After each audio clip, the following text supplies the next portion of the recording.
The iguanas are here. Don't touch them. They are not dead. They are. Do not put them in your car. Yeah, exactly. Don't put them in your car. You'll just wake up. You're just frozen. It's a little bit chilly out there. Like, that is Florida. I guess I can't be too surprised. Oh, Real wow. Florida, man. Jeez, we're live, and Kyle's mic is hot. Let's go ahead and get started, guys.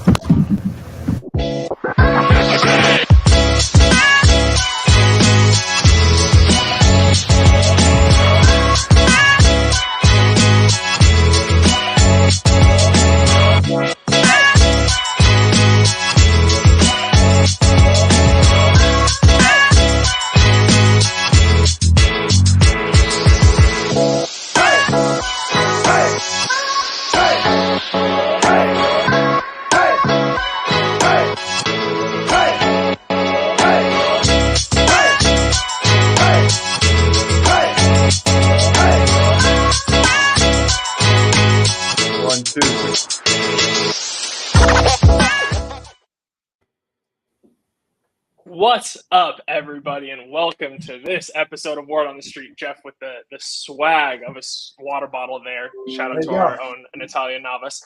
Did you just call it a squatter bottle? Squatter bottle. Swatter? Swag water bottle?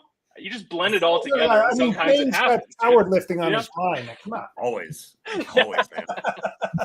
But as I was saying, we've got a phenomenal show here. We've got some great Street Crew members. But first, before we go ahead and get started, there are a couple of announcements that I have to get out there.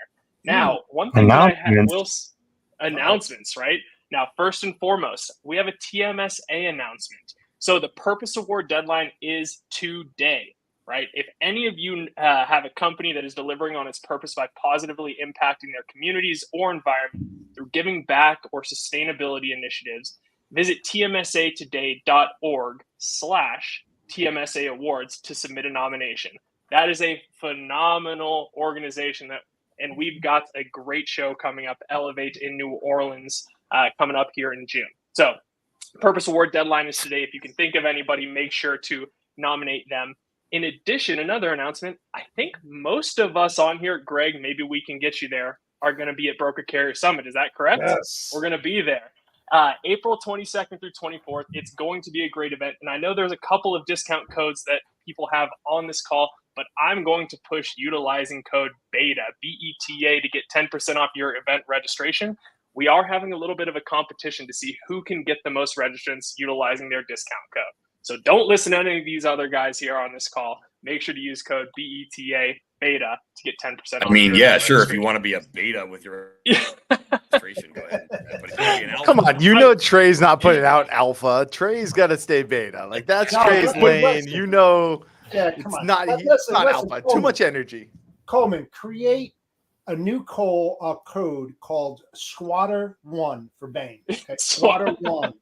Squatter 1K, right? One 1K. Thank you very much. 1K, 1.1K. Respect on my name. Yeah. It's nice to see Kyle's face. I haven't seen that face in a while. Just still images. It's real nice. Hey, Shay. It's good to have him on the show. But before we actually get into everybody and nice to see them, let's go ahead and make sure that we're giving everybody the proper walk up as we always do. And first, welcome to the show, our good friend Jeff Dickinson. Let's go. Welcome to the show, my friend. Welcome to the show. Now, as we're going through, I'm going to make sure and ask everybody this, and we're saving you for last. Okay. But, Jeff, what do you got going on this weekend? You got to tell us at least one hopefully fun thing that you're doing. Fun thing. Well, tonight I'm setting up for the St. Patty's Day dinner at the church. We have a really good gathering tomorrow. Excellent food. It's always a great time. So I'm looking forward to that. And then I'm going to relax. Every once in a while, I like to do that. Not so often. There we go. But once in a while. So. There we go. Some good R&R. I love How about you? How about you, Coleman? What are you doing? I actually have a celebration that I'm doing tomorrow, but that I will allude to that here once we get through everybody. So I'll give you a little bit of a teaser for that. Next up, we've got our friend Mitch Kowalewski. What up? Happy Friday. Happy Friday. We going all the way up, baby. Going all the way down, baby. Nothing can stop Hey. me. I'm all the way up. Yeah. I love Solid I love dad dance in there, Mitch. That is the best dad dancing I've seen in a while. Hitch, All the right? way up. It's I Hitch. practice in the This mirror. little movement. Yeah, please don't do that too Yeah. often, please. I mean, I thought Greg would come out with the fire, but Mitch is like, "Here, hold my hat. I'm about to Not fire. dance this floor." I only do that when ratings are down. Okay, when ratings are down, I gotta You start gotta show dancing skin. around They here. just went through the floorboards on that one. So Mitch, Wait, I got to ask though. Things are down What do you because got? Coleman. What's that? No. What do you got this weekend? You got to give us one thing. What do I got this weekend? I got some St. Patrick's Day stuff Sunday. I got a father-daughter ×2 dance tonight, right? I got double There we go. dates tonight, father-daughter dance. I'm really pumped about that. Saturday is just maybe some Jeff downtime. I'm gonna text Jeff, say, Jeff, what are you doing? Relax. I'm gonna mirror that. I'm gonna learn how to do that. That sounds pretty There good. we go. Yeah. Love it. Ton. So Good. looking forward to this weekend. There we Dude, go. Sunday Jeff walks around in short shorts and Bon Jovi's blasting. That's all you Because gotta the do. I guy got my can't shorts wait on to right talk now. anymore. How the hell We do got you to get know? him intro to I the mean, stage. Here's seriously. Kyle McNutt. he's frozen. Look at this guy. Freaking Oh, nuts. that's oh yeah. It's called Magic Boys. I'm doing a whole new thing. It's called stop motion animation. People are thinking I'm coming out here with the craziness. First of all, everyone's been talking all over everyone. How am I getting called out? I thought I was just being a part of the crew. I thought I was doing crew You stuff are a part for of the this. crew. No, Kyle, you are the crew. But you got to tell us what you're doing this weekend. Well, gotta first tell of us all, what you're Coleman, what are you doing? I want to know what you're up to this weekend. See? Nope, saving it for the end. Inquiring minds want to know. Inquiring minds need to know. I am going to a 4-year-old birthday party at a trampoline park, so my fat ass is probably gonna get stuck in a foam pit. Loving Wow. it. Take There pictures. better. I was gonna say there better I'm be some stuck in the pictures for foam pit. next week. There You better you be had some- me My at fat ass. legs doing it. Yeah. Sorry, thick ass. Wink, wink. Yeah. All right. Next up, we've got Greg Roberts with an actual walk-up song. By the way, does anybody know what this is? He doesn't Does even know. anybody? I can't hear it. My audio is not working. I'm not hearing the song. But Beat up nerds too. if it did get changed, it is the Super Bowl shuffle because Super Bears Super Bowl this year. Off season Hey. is our best season. I was going to say that is actually one of the first talking points that I wanted to discuss here in a second. But we do have to intro the last street crew member. Some of you might know him as the strongest man in logistics, but we know him here as Beefcake Bane.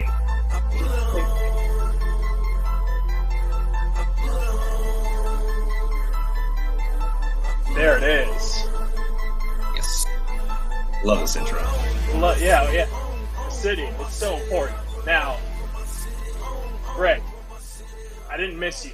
What do you got going on this weekend? Then we're going to get to the other guy. I forgot you. Not my older son's in fencing of all sports, so we have a fencing tournament on Sunday that we'll be going to, and then baseball is getting rolling. So going to get my younger one out to a field tomorrow and get some pitching going. Nice. Here we go. Nice. Nice. Never heard that in a while. So your it. oldest is doing sanctioned poking, basically. Section. Yeah. Oh, he has every pun in the book. Like every other sport is pointless. God, it's amazing. Point. Yeah. So good. That was a Um, bad pun right there. I love No, it. he's got a bunch of them, and they're all great. Like God tier There we dad go. joke. I just Yeah. I don't know what that That's going to be the clip of this whole show. I can guarantee it right now. We're marking that one. Yes. Bane, now you got to tell us. What do you got planned? And if I people give a don't shit know, about- now you're going to know. Yeah, I don't give a shit about Sunday because the real party is Saturday. Because Saturday is my birthday, and I will be turning 42, Hey. and I will be celebrating 10 years officially as a competitive powerlifter. Awesome, on man. Saturdays. So yeah, it's Sustainability. crazy.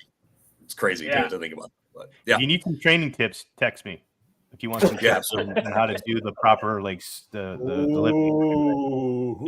well, I mean, the gear does all the work for me, so I just got to get into it. I'm fine. So Fair. There we go. Yeah, Just and going tighten up back that belt. to some other people's questions, I am going out tomorrow not because it's St. Patty's Day, even though the bar is saying it's St. Patty's Day. I'm going out for Bane's birthday. So you will expect a happy birthday song from me tomorrow at the bar. maybe a couple of man sodas deep, Thane. So that's just for you. I like it. I'm also very excited nice. because we have dinner plans tomorrow night with so some people know this guy. He is the director of training at Echo Global Logistics, Jason Berry.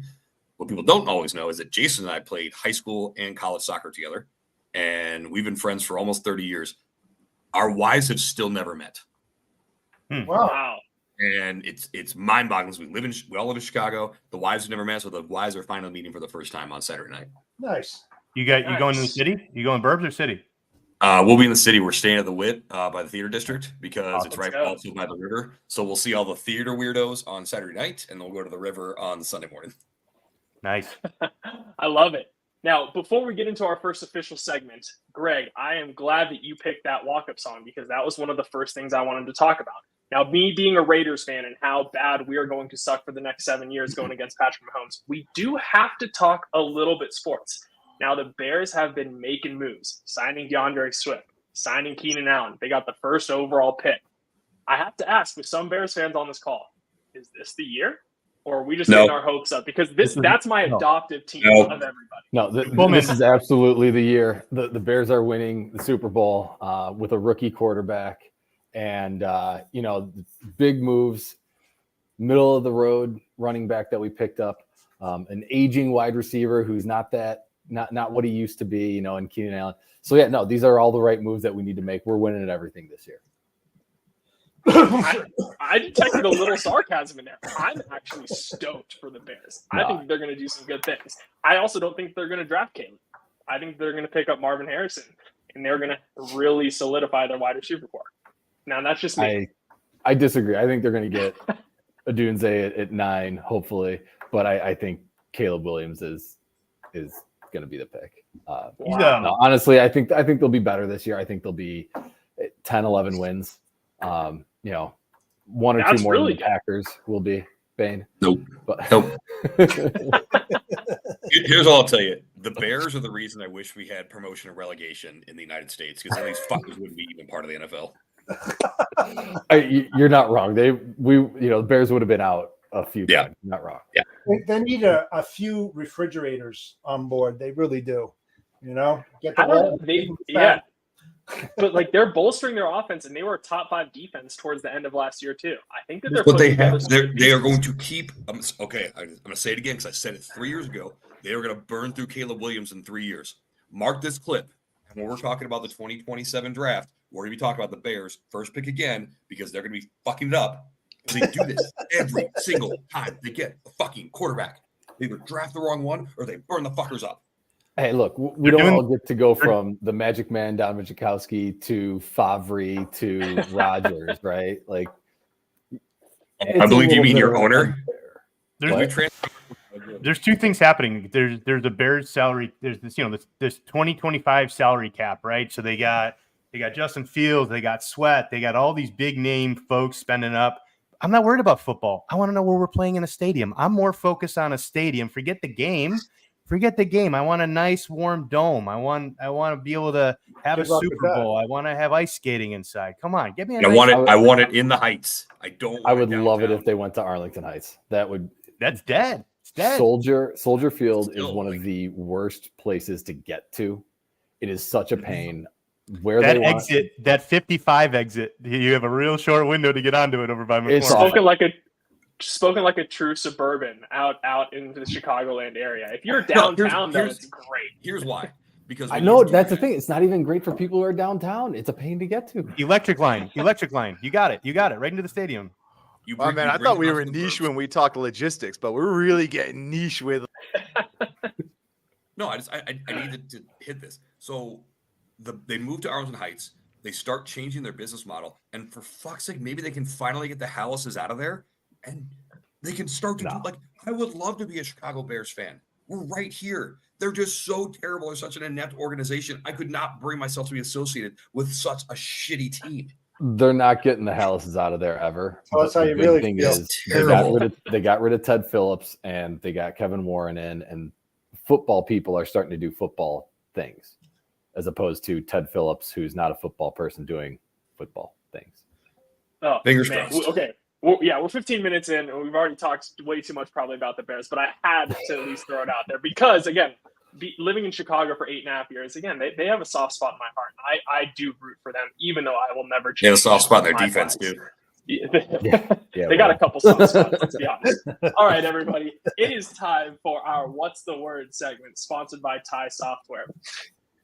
Brokers, your business is a complex web of processes and technologies that must work together to maximize your team's potential. You need a partner who truly understands freight brokerage and your specific needs, regardless of if you are a startup or an enterprise-level organization. The team at Thai Software, I need to breathe. The team at Thai Software constantly collaborates with the top freight brokers in the industry to build their revolutionary TMS, a system that optimizes your operations through full-scale automation, helps you manage your finance with accuracy, and automate your invoices with AI-powered reporting to empower your team to confidently make informed decisions on the fly. You want to scale your business? We're here to help get you there. Schedule a demo today and see the difference by clicking on the link in the comments and or the show notes, or simply enter bit.ly/Thai Software in your web browser. Again, that's bit.ly/Thai Software in your web browser. Okay, so we're going to move a little bit more towards the transportation side of things. So a couple pieces of news that we want to highlight. First and foremost, Norfolk Southern alone was told that they need to pay for the cleanup based off of the train derailment that happened in 2023 in East Palestine, Ohio. Now, they were petitioning, saying it's already cost them $1.1 billion for the cleanup, and saying that the people that supplied the tankers and the manufacturers of the chemicals should help with the cleanup. I personally think it's 110% on them, and this is a good ruling. What do you guys think? I agree. They messed up, right? Well, that whole thing started with a bearing, right? A heated bearing, right? So who owns the rail cars? Who owns them? Who should have done the maintenance? I mean, it seems pretty easy, right? Yeah. Go back, go follow the trail, go back. And the ones that didn't do the proper maintenance are the ones that caused the accident. Do we know, Jeff, real quick, do we know if they did the first one to touch, last one to touch your nose has to pay game, though? Because that could be also something that's valid. Right that's now. Very valid. They probably lost that too. I don't know. Guys, this is an unpopular opinion. I'm going to side with Norfolk Southern on this one. So here's why. Listen, This is a $1.1 billion cleanup. This vinyl chloride, there was 5 cars that exploded in the deal. Norfolk Southern operates and moves the cars on the rail. They don't manufacture the cars. That's the job of a company called GATX as the car manufacturers. And those cars coming in the chlorine deal come with I'm sure, a very, very strict deal on the safety of that car. I think NS is going after GATX, right? And I think that's what's going to happen. But I think it's the equipment manufacturer, not the provider of the rail. So there is potentially some fault on the manufacturer, but ultimately it's the operator, because the operator is who is like, once it leaves the factory, like for instance, if you have a brand new Peterbilt, brand new 579, beautiful vehicle, and it's on the road, and I hit somebody, am I going down to Denton to go sue them? No, they just made it. Now, if there is actual fault and faultiness in the manufacturing, that absolutely needs to be looked at. Why was that bearing? If they can show that the proper maintenance was being done, is it that bearing how it was manufactured? Is it the maintenance company? Is that a separate organization? So you have to dive deep to really get to some root cause on this. But if you have a service level, ultimately it's the operator who was operating the vehicles. And also it's on the operator, hey, are you doing the due diligence on those vehicles? Correct. Yes. Yeah. And you know what? You just think of a faulty trailer. If you're moving freight, and you go in there and you see something that's wrong with it, but you move it anyway and you cause an accident. Whose fault is it, right? So to your point, Bain, if they had ISO, documented PMs on every single piece of equipment before they even moved it, they checked the history of each and every single car. When was the last time it was done? All this other kind of stuff. It's by due diligence. You have to check these things out. You're rolling that equipment, so that equipment is being pulled by your power unit. You have to do something about that because of the risk, especially with hazmat. Come on, guys. I mean, you guys are assuming though that the NS is responsible for the maintenance of the GATX leased car. No. They should be looking at the documents to see when the last time it was maintained.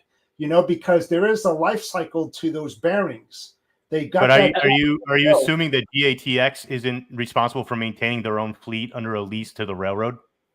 Well, of course, exactly. But it's also the responsibility of the carrier that's moving those cars to make sure that ensure the public is being safe.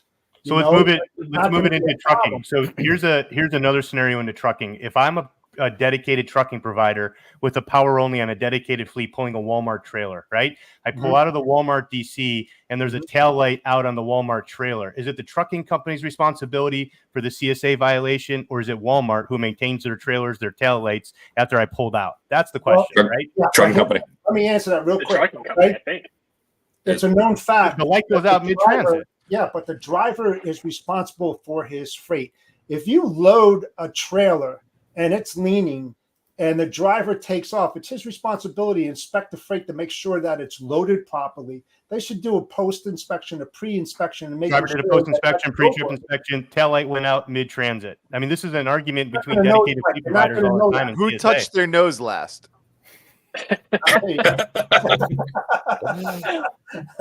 mean, I think all of this back and forth though kind of goes to the point where, and Mitch, I tend to agree with you. Like it is so difficult now. If it can be Bears put down fans. to this is the if it can be put down to this is the one individual that was responsible for it, and this is who should have done it. Yes, put that person on on the pike, and we'll go from there. But there do seem to be a lot of if this or if that, there's a lot of uncertainty around it, in which case, maybe it does make sense to share in some of, if there's some of the responsibility of how it happened is shared, then some of the cost should be shared. Maybe shared, but I don't think it's one or the other. I think shared is probably more acceptable. So what's the bottom line? The maintenance of their own cars. Right. So what's Winners the bottom or line? losers? What are they No going to learn ties. from this This ain't incident? soccer. Yeah. What are they going to learn from this incident? What kind of policies are they going to put in place? Probably not. No. So is that a stupid move or what? That was crazy to live in North Palestine, Ohio, and have to be evacuated. Right, get up in the middle of the night and say, "Get the hell out." That's pretty wild stuff. Yeah. All I know is that fire. and all I know is that I just finished watching Better Call Saul last night. Norfolk would have hired Saul Goodman. They probably wouldn't have had to pay a single penny out of any of this. Great but point. we're going Chicago boy. Yeah, exactly, right? Okay, next up in the news. So I don't know if any of you have heard or potentially even utilized that DAT was out. It was down for about 5 hours yesterday, which also was out for another 5 hours last week at some point. I love this topic. This separates the boys from the men. The boys from the men. This is what I want to hear, because all of you are experts in certain areas within technology, and I want to understand, is DAT good? Is DAT bad? How should companies go about their business when one of the biggest, obviously the biggest load board goes down? What do they do?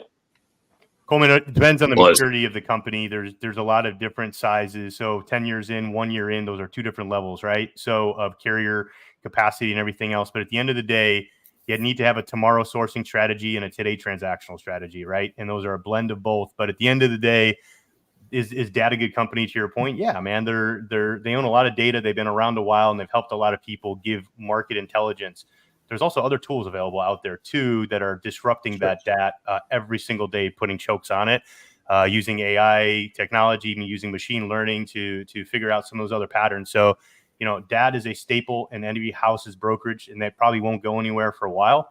I just think there's a lot of new players out there challenging that space. Regarding the dependency on that really that's your company strategy, right? And then you pay the price if that goes down. But we like to use DAT as a guidance, not as a purveyor of any decision. Right. Hey, you got something to say about DAT. I know that. Yeah. Well, one, I have to give credit to Truck Stop when I don't remember whose post it was, but they put in quotations most reliable load board from their official LinkedIn account. So I was like, hey, that's savage. I appreciate that. I agree with Mitch that DAT cannot be your primary source of capacity.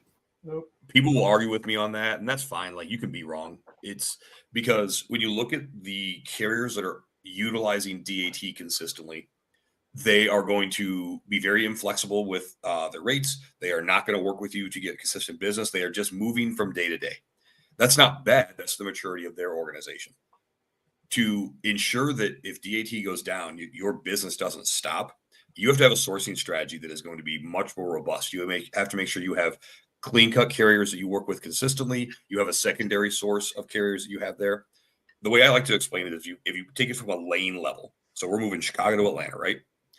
And you initially get a carrier that can haul your load. Great. Now you're servicing the customer. To build a true network, you have to then start sourcing carriers that can haul that load, not just today. You need one that can do it Mondays, Tuesdays, Wednesdays, Thursdays. And what you need to build up is a network to say, all right, on Monday, I can take 5 of these. On Tuesday, I can take 15. On Wednesday, I can take 6. Any day of the week, it's just a matter of how many I can take, not can I cover it because I've built this network. Then you're not reliant on things such as today. Now, you can still rely on it for some transactional business and some things that are maybe that come at you in the heat of the moment. But for your business and even non-consistent contract business, build a network so it never matters when you get it. So again, when you look at DAT and platforms like that, so that is the truck stops, the Zoom apps. I'm not knocking any of these organizations. They're good organizations. They have good people there. But when your product's not performing the way you say it does, then you're also open to the feedback for that. Yeah, they could always do it. They could always do what AT&T did and give everybody $5. That's nice. So that's an option for them as far as what for the service going down. But I think that this should be the wake up call to intermediaries that utilize that as their primary sourcing tool. Stop. Just fucking stop. There's the soundbite for the show. Yeah. Hey, so wait, you said stop, but Bane, you said stop. But when do you start? Do you start because I only have 2 employees, so I don't have 14 carrier people? So do I start my DAT relationship there? And then when do I stop it? When, So right? No one stops. They start it, but no one stops DAT. You always have No pun a DAT intended. relationship. What I'm saying is you stop it as your primary sourcing tool. Right. That is the big thing that you have to. Then how come most brokerages haven't figured that out yet? Why? Because they're dumb. Everybody leaning on it. We're brokers. Because they haven't hired GLCS. That's why. Right. Because they do too much transactional business. That's the problem there. If you did they make so many organizations confuse motion with productivity. And so they think, oh, I got the load, I got the trade. They think, okay, we've done the right thing. And you may have done the right thing for that particular minute, but are you doing what's right for your business long term? If you are a carrier sales rep, this is another soundbite. If you are a carrier sales rep and you're listening to this right now, you are going to cover 8 to 15 loads in a day. Realistically, that's what you're going to do. That's over the course of 8 to 9 to 10 hours. 2 to 4 hours of your day should be spent talking to carriers on some level, whether it's on the loads you're covering right now or stuff you're going to cover in the future. Every single carrier you talk to, you should know what they do on some level when you get off the phone. If they're not willing to talk to you about that, then they're not a carrier you want to work with. Correct. Easy as pie. But hey, Bane, I'll go the opposite. I see a lot of carrier reps in what I've noticed in companies. They don't even understand the freight that their company controls, right? Or they don't see the full circle of it. So they're so transactional. I have a load from Chicago to Atlanta, period.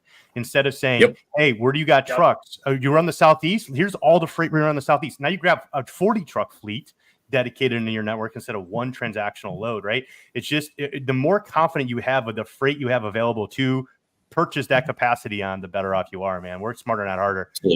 Absolutely. Fleet we're working for you, not one truck. That brings up a phenomenal point that Bane and I were actually talking about in the green room. And Bane, I will let you introduce this topic because it was news to me. But I think that this is a very perfect segue into that in terms of creating and people entering the market in a smart manner. So some folks may have seen this. TIA announced it. So I think all of us are familiar on some level with MAP 21, the legislation that came through in 2012. So part of that was around the certification, education, and experience for freight brokers and freight forwarders. And so TIA has been given permission by the FMCSA to start writing the rules around what that testing and what that experience is supposed to look like. This was announced yesterday, so there's a lot of conversation that's going to be happening over the next few months and probably a year. I, for one, am potentially very excited about this because this starts to lay the foundation to make it harder for shitty people to get into our industry. Yeah. It's again going into the stuff that we were talking about. You have to have a kind of a foundational knowledge in order to actually enter the space, which is going to eliminate a lot of people that are doing things wrong. I, for one, am very excited to learn more about this. Like, I think that is a huge topic. I mean, think about it even from a U.S. government standpoint, right? People need to take a test. I guarantee I couldn't pass that test, just throwing that out there. But, right, you have to be able to pass the test in order to become a good business. And again, we're weeding out the poor people out there. So I love There's a lot of bad I actors. absolutely love it. There's a lot of bad actors in freight, but I also like the opportunity that supply chain logistics has for entrepreneurship and a barrier to Agreed. enter and create a company. If you are doing the right things and you are relationship focused and you have a quality company, it's a pretty cool industry to pop in and create something, especially, even from an immigrant focused standpoint, it's a friendly industry to do business in. Right. So 100%. I like those open paths of opportunity, but I do agree regulation is needed. Mm-hmm. To me, it's no different than the CDL itself. Like, you have to display a level of aptitude to operate this 80,000 pound missile that's running down the road. There needs to be a base level of aptitude that a intermediary is going, because again, you can be sitting in your basement slinging freight, and it's not that that's bad. I agree with you. I love the fact that somebody can make a couple $100,000 a year from the comfort of their home. That's beautiful. Without necessarily going to college, right? Without having to go to grad school and all this other craziness. Amazing. And I love that. And so and people can come to this country and they can bootstrap themselves up and they can make a great living. And so, but again, we want to see that base level of aptitude. And also, when you look at the consequences of people being bad actors, when you show these levels of aptitude and say, hey, like, you said you were going to do this, you understand the rules and regulations of the laws on this test that you had certified to get your authority, but you went against that in your business practices, well, now there's potentially legal consequences, and it makes it tougher or a little more scary for bad guys to get into the industry, which is good. That's good. Yeah, I think that's one of the most exciting things about it, is that the bad actors are going to have to essentially go in and say, yes, I know what I'm doing. What I think the devil will be in the details of Always. How is it actually enacted? How is it? I mean, because TIA, people at the TIA, I ton of respect for. I think they're going to write some great, guidelines and things like that. But the question comes then when they hand it over to the government, what happens then? And I've got less confidence. It's definitely not going to be perfect. Hey, Greg, speaking of those, it'll take iterations. Greg and Coleman, speaking of those bad actors, have you guys seen these TikToks of these double brokers? There's like, I'm a double broker out of Oakland, California. I'm waking up every day to steal your freight. Like, they're cocky about it, right? What like, about me makes you think I have TikTok? You're missing out, man. Yeah. Well, hey, I'm pretty sure that Greg calls it tic-tac-toe when he Tic-tac-toe. Yeah. But the this double is all brokers, really just the double this is brokers all and really just TikTok. a shameless plug again for Broker Carrier Summit, because we get rid of bad actors there. That's right. That's what the whole reason that behind this great event. So make sure to register again, BETA Beta as the discount code. Does the Broker Carrier Summit have a MySpace page? I hope so. We also have a CompuServe email. Hey, Greg, I challenge you this week to download TikTok before the government takes it away from you. You only have like a weekend. Yeah, to do it. really. Yeah, You only have like one weekend, so enjoy it. That's it. All right, on to our next topic here. So something that is affecting the food supply chain really at the B2C level is that within New York, they just passed a law that DoorDashers, the actual delivery drivers, are required to be paid a minimum wage of $18. Now, I personally like stuff like this, right? Like, same with wait staff. I think that they should they should have a livable wage. But that begs the question, is that really going to affect business? Because more often than not, that price then gets passed on to the consumer. Yeah. If you all were ordering and it was a $4 extra, let's say, per order, are you still doing it? So, Coleman, I ordered something the other day. Do you want to know what my order was? I'll be transparent. It was McDonald's, man. It was a basic McDonald's meal. I was traveling or whatever. There was not too many options. It was late. It was a Big Mac, fries, a drink. It was $27 to deliver it, man. Like, that's before whatever you're talking about. I killed it. I canceled it. I just said, forget it, right? No and way. so what are you going to add $10 more to this, right? So food is not affordable to begin with, fast food or any of this stuff, right? You know what I mean? And so I don't know how this is going to work. Everybody needs to make a living. I totally agree with that. I agree with the principle of this, but I think we're breaking. At what point? I guess it's demand. We'll just see who will still pay for $39 for a cheeseburger. And my thought on that, Coleman, is the people who are getting into these positions, they know what they're doing, right? They're getting into it eyes wide open. This is what I'm going to get paid. I'm going to hopefully make it on to. I was a bartender and a waiter, right? And I went in and you could see the people who were waiting tables because somebody told them they had to have a job, and they were collecting the hourly wage, which was like $2.15 at the time or something like Plus tips. whatever. Yeah, well, plus tips. And then you could tell those of us who we were there to make money, and it was a completely different approach. And the same 2 or 3 of us at the end of the night when we're cashing out are always saying, "Oh yeah, I had a pretty good night," and it was the same other. So I don't know. I have zero issue with, the minimum wage being, or not minimum wage, the wage for waiters and bartenders being lower, assuming that then the people are going to go in and give the tips, right? Like I lived off of tips for a while, and you can do pretty well as long as you're working your butt off. Greg, let me ask 100%. you this. Greg. Did you guys pool your tips? Because there's a lot of restaurants out there and the waiters that they pool. If they had a bad night, at least they make a little bit more than, not being able to serve a table, et cetera. Did you guys do that? So when we were waiting tables, we did not, because you had your own individual tables. When we were bartending, we did. Mm-hmm. And I mean, and I'll tell you, like it was a strategy when we were bartending. It would be usually me, and we usually had a guy and a girl who were bartending. And there was this one woman it was one of my first nights bartending. I didn't know exactly what I'm doing. She came up to me and she goes, "If a girl walks up to the bar, you go up and talk to her. But if any guy walks up here, you stay in the well, you make the drinks for the people at the table. I'll take care of them." And I loved working with her because we always did well. We worked well together, and we always made a good amount of money. Nice. I love it. And now I have to ask, and I'm glad that Trey's not here because he would obviously get roasted. We talked about tipping in this before. Greg, what is your tipping policy when you go out to a restaurant? I usually tip pretty well. I would say. I mean, you really. Well, you've been through the grind. Yeah. I think most people that have waited tables and whatnot probably do tip pretty well. Okay. Way to put me on the spot. Thanks. Yeah. Oh, I'm a 20% guy. Well, so yeah, he's gonna go around the horn, so it's fine. Yeah, exactly. I'm gonna ask everybody. I'm a 20% guy unless you really screw it up or like go crazy above and beyond. I am almost every single time 20% just to make sure, because I don't know, I just feel like it's right. What about you, Ben? Go ahead, Greg. I was gonna say, did you hear about the new thing? Is if they put an emoji next, like the whole now, like where it's like pick your tip. Yeah. If they put like the frowny face for 15%, the regular, blank face, the neutral face, neutral face, and then a smiley face on 25, more people are going to hit the smiley face as opposed to the neutral face. Whereas if they don't have them there, most people hit the one in the middle.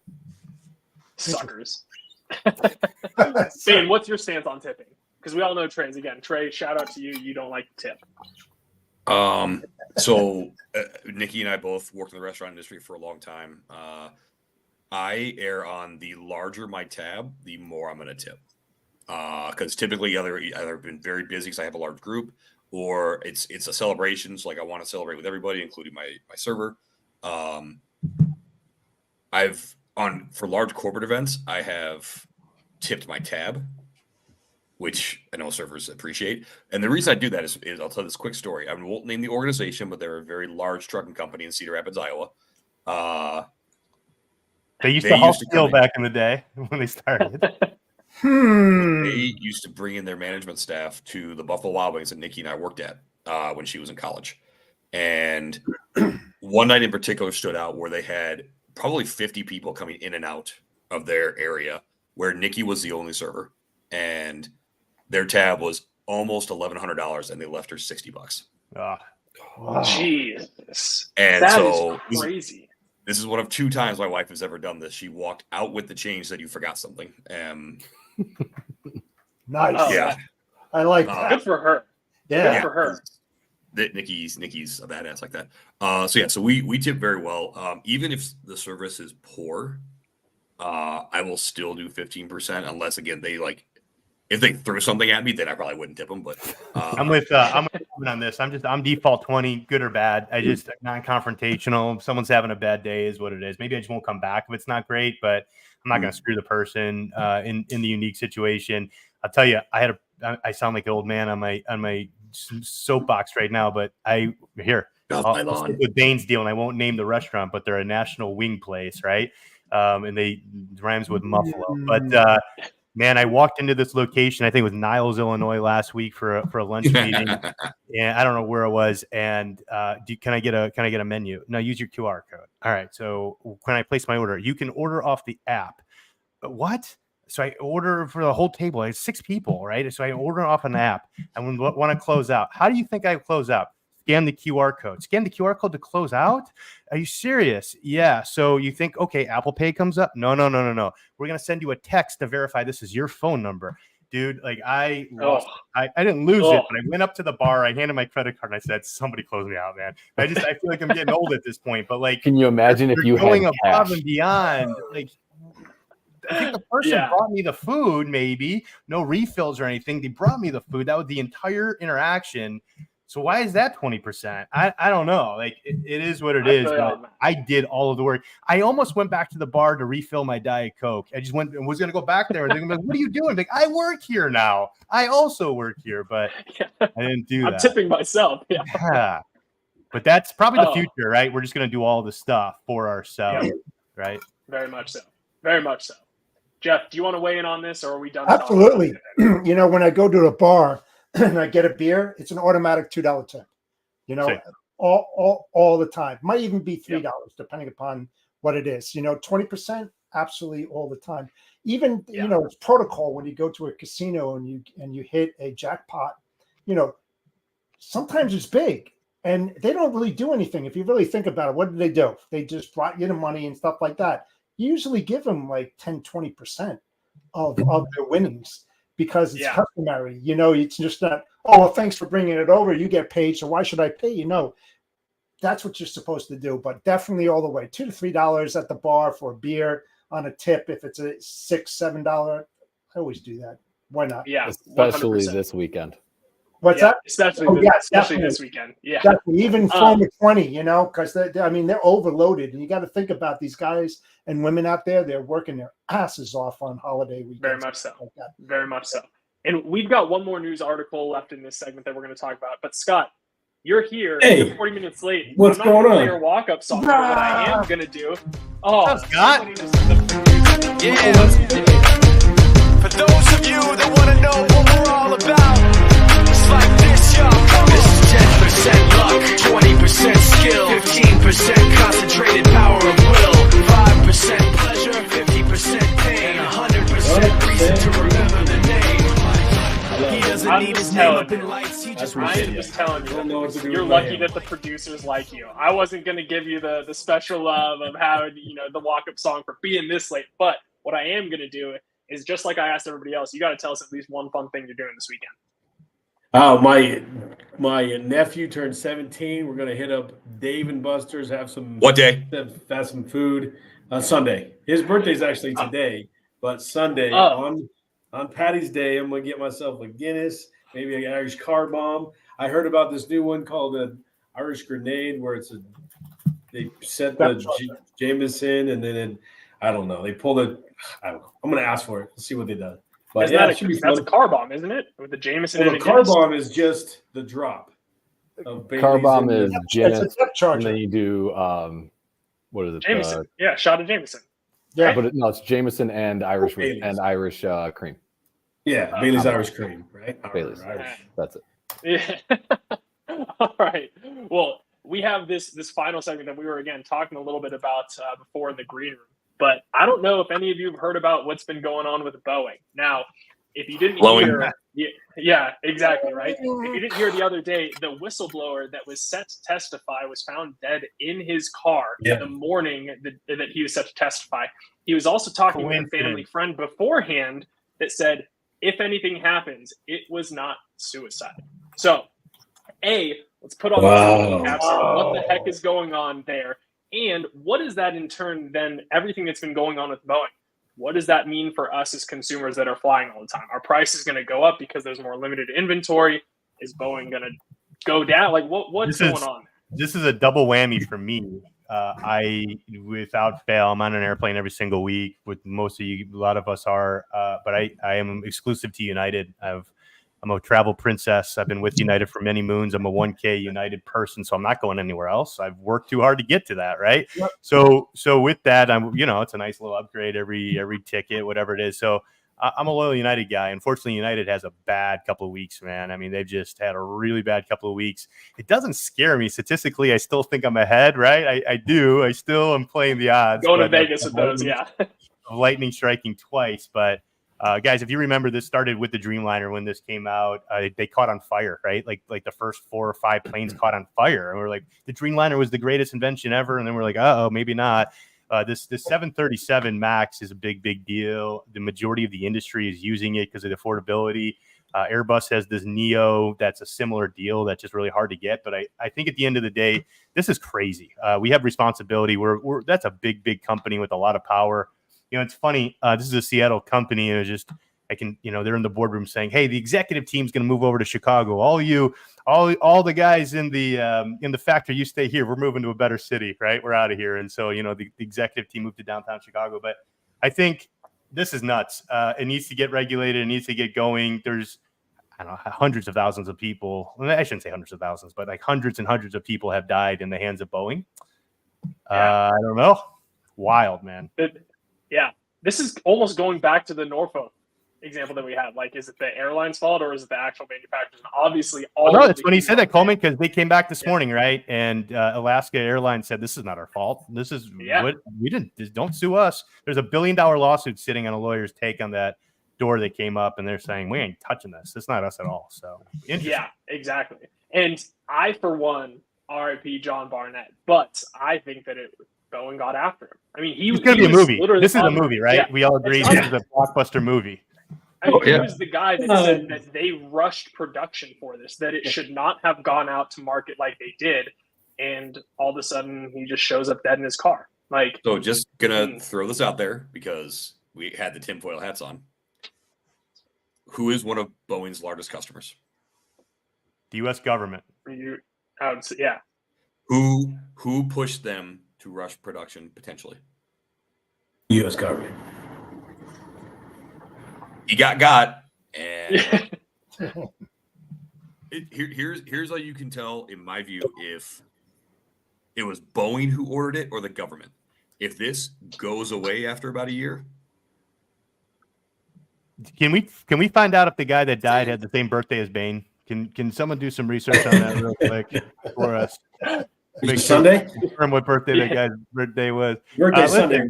You got to do business with the U.S. government Saturday. If you're an aerospace manufacturer. It's a pretty damn big customer. They're involved in everything and everybody else's business across the globe. It's a hell of a customer if you're going to be selling aerospace materials, right? So at the end of the day, I feel like this has been the last 10 years of craziness. This hasn't been 100 years of Boeing's history of craziness, right? So is it because of technology? Is it? I don't know. But this, the wheel fell off a 777 out of San Francisco. The engine got crazy on a 767. So it's across the board. It's not even one make.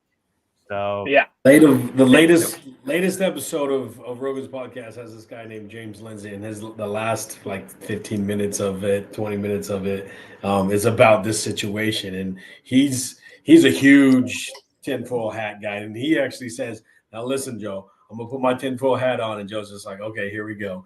And this guy seems to he's seeing this huge top organization that has a little hands in Boeing, and then also has this little hands in this company in China that has a equivalent piece or equivalent airplane that just came out that's pretty equivalent to this Boeing, the Boeing 747. And so he's just like, they're trying to get rid of those so that way it has to be marketed to the China. I'm just like, okay, pause. The first Wright brothers plane is at the Science and Industry Museum in Chicago. I think we should go back and study that and just start over. Let's just start this deal all over again, right? But there you go. Yeah. Crazy. Can you guys hear me? Am I lagging out right now? No. You're good. Good. They're good. Okay, good. Epstein didn't kill himself. I'm going to wrap this tinfoil hat conversation up with one other thing. There has been a suspicious amount of, like we said, technology down. So DAT, McDonald's, about a third of their stores were down throughout Japan, Australia, and I think it was China today. All the social medias that went down last week, there's been a lot of stuff with Boeing. There's something going on out there, everybody. There's something going on. I don't know what it is. Hacking. Yeah, hacking, right? ChatGPT. Yeah. Well, it's real. That wraps up our segment of What's the Word. Again, shout out to our sponsors, Ty. Thank you so much for sponsoring the segment. And Jeff, guess what? It's time for your favorite part of the show. It's time for a game.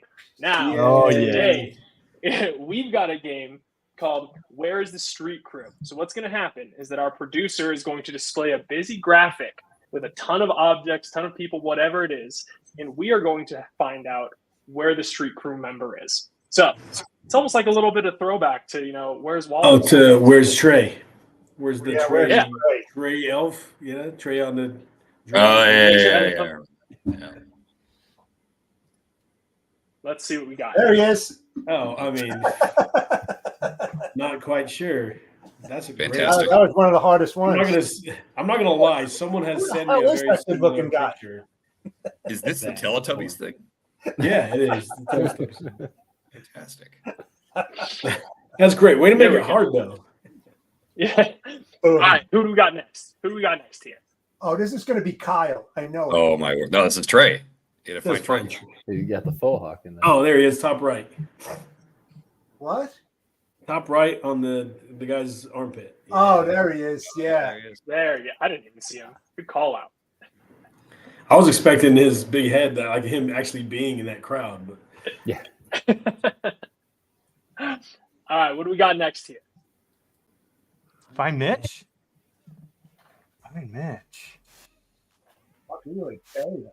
Was he wearing a hat at the time? A hard one. Everything's blurry. Is it blurry for everybody? Where's my muscles? What? Are you looking at yourself or are you looking at the picture? I'm looking at a bodybuilding magazine on my desk over here. That's right. It's blurry for everybody else, I can't see right? him. I mean, everybody is. I don't know this one. I know myself. I know what it looked like. That's good. Wearing a hat. What do you got? Top, We're very top sponsors. in the middle. We're losing sponsors. Top in the middle. Oh, and we lost Coleman. Oh boy, now we're stuck on this one forever. Oh, it's deep in there. Look at that. Wow. You found him? Oh, wow. You found me? Yeah, I mean, come on, man. That is just like. Dude, are you sure that's All me? right, we lost Coleman. Oh, that's you. All right, next one. All right, next one. Yeah, next one. Uh-oh. Hello, everybody. I'll be taking over as the host, I guess. Welcome. Yes! Yeah. Move Mitch's bald head out of this picture. Nice to see you guys. Where's Mitch? Sorry, Mitch. Mitch is right here.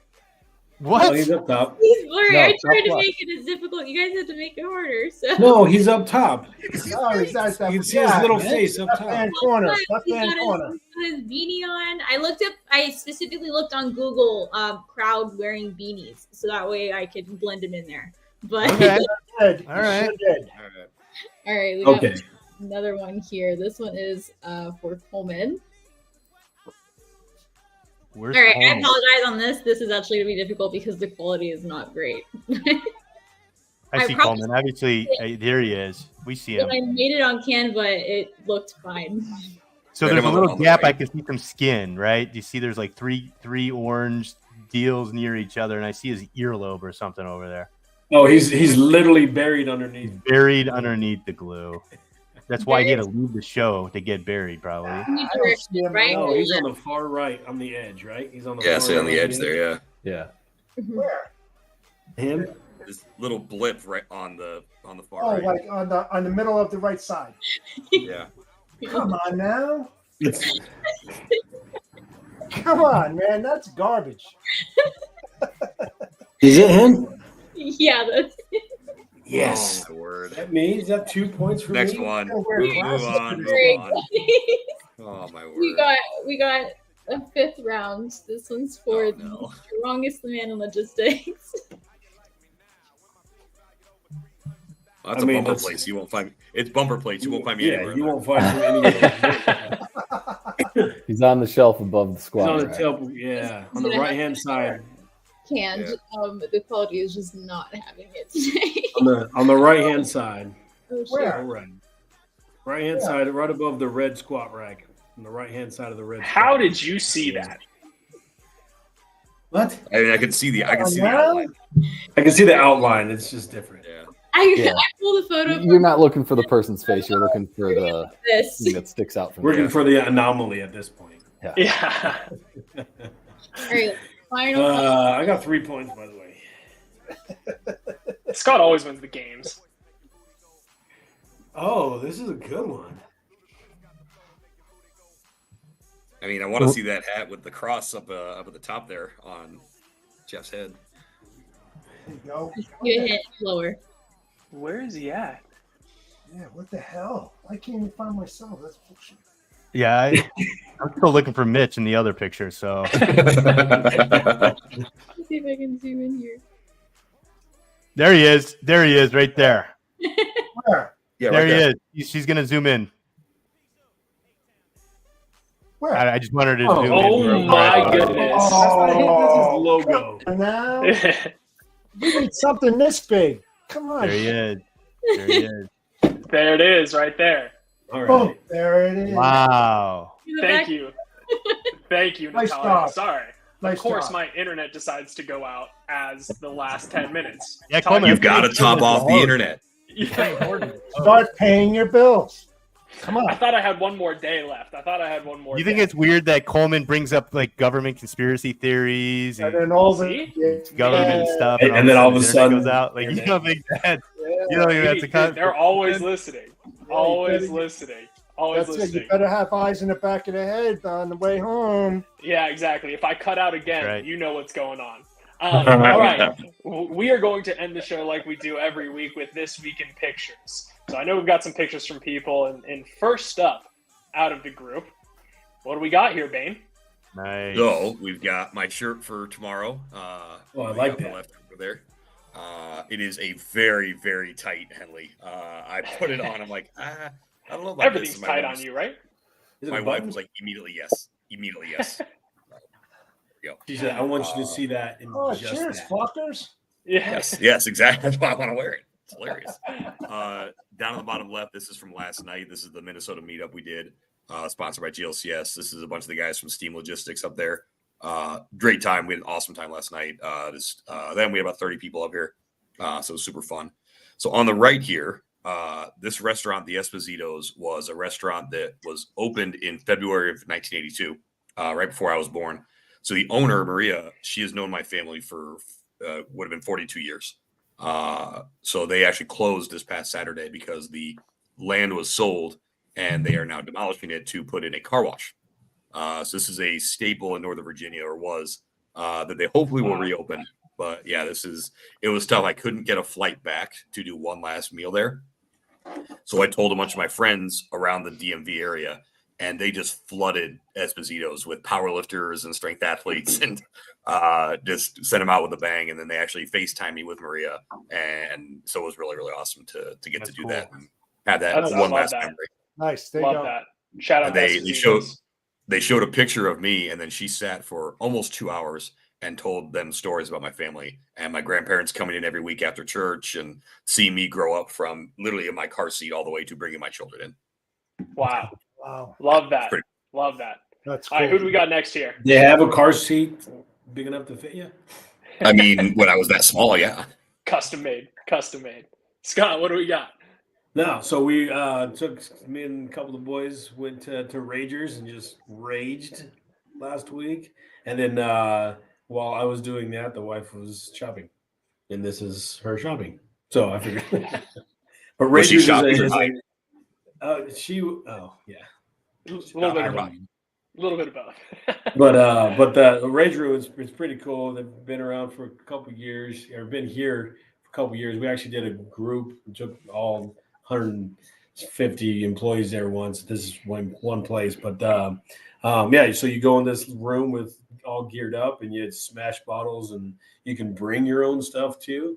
They just charge you a $5 throwaway fee, and so you can bring you can go literally bring a printer and go gangster office space. I love it. I've heard those things are so much fun. Our communications director fun. Morgan has done them a couple times and absolutely loves it. That's the next team bonding experience, it sounds like. Yeah, go to Rage Room. Next time you guys come to Boise, we'll just rage. There we go. Who do we got next? We've got Trey. Now, Trey, what are you doing? Oh, yeah, I know that Natalia is in one of these. Well, Natalia's there, so she can probably explain.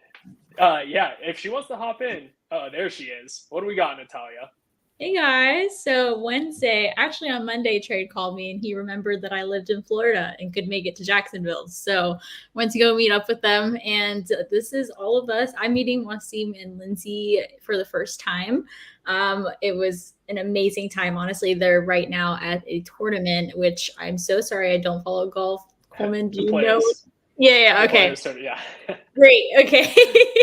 So this is kind of just our Wednesday, and I believe the one in the bottom left corner is today for them.